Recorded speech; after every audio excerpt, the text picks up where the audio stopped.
What has driven China's transformation? Hard work and genius unleashed under effective leadership and policies. Charity bestowed by developed countries. Plunder and exploitation of other territories in the manner of former Western colonizers. I was born shortly before China started reform and opening up 40 years ago, and I have lived the changes that followed. My father was a railway engineer and my mother a worker in a paper-making mill. The overriding memory I have of them is that they left home early and came home late. My two elder sisters did the same, leaving home at dawn to make it to school in time, and coming home when it was dark. This lasted for years before we went to university, one after another.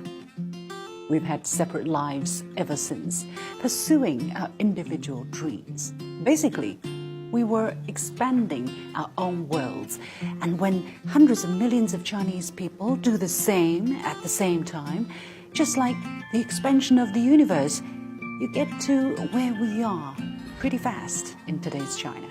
The labor participation rate compiled by the World Bank shows that in 1990, 79% of Chinese people of active labor age were working, compared to 65%, for instance, in America. In 2017, that gap was smaller, but still 69% versus 62%. For decades, we didn't have the luxury to enjoy life. We wanted to change ourselves desperately. As we are taking stock of 40 years of trial and tribulation, the U.S. administration claimed it was, first and foremost, the U.S. that rebuilt China over the past 25 years. Sure, by supporting China's entry to the World Trade Organization in 2001, the U.S. opened its economy to China, to borrow the words of many Americans. But without the reform and opening up which started in 1978, under the leadership of the Communist Party of China, we would never have enjoyed such progress. Brazil and India both have access to U.S. market, but the U.S. hasn't managed to rebuild them. Why? China's inclusion into the world economy has not been a one-way road.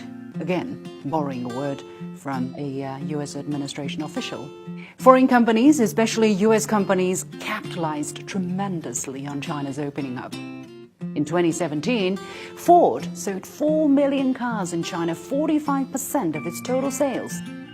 If anybody rebuilt anybody else, China probably rebuilt many foreign companies. Meanwhile, had China not produced affordable and quality goods for people around the world, for instance in America, Americans would not have enjoyed the same good life they have taken for granted for so long. It is worth noting that in the wake of China's WTO accession, U.S. per capita GDP was about $44,000.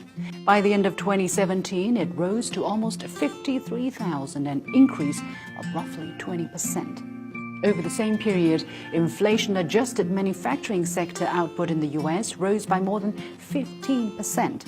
In this sense, should we say China helped rebuild America? The correct way to put things really is U.S. investment and engagement, or foreign investment and engagement, helped China's modernization at a time when China was already taking off after a century of humiliation, after the country had already adopted the right attitude towards growth and already prepared itself with a large and well-educated labor force. My family is just a small example of how that transformation took place. For the U.S. to claim all the credit for it would be disrespectful, to say the least. 40 years of reform and opening up did not just transform our lives, but the lives of people around the world. As that process is ongoing, it can be expected that the dividend of China's growth will continue to be felt far and wide. This will not be changed by the will of one person or one country unless they keep dreaming of a return to their own good old days.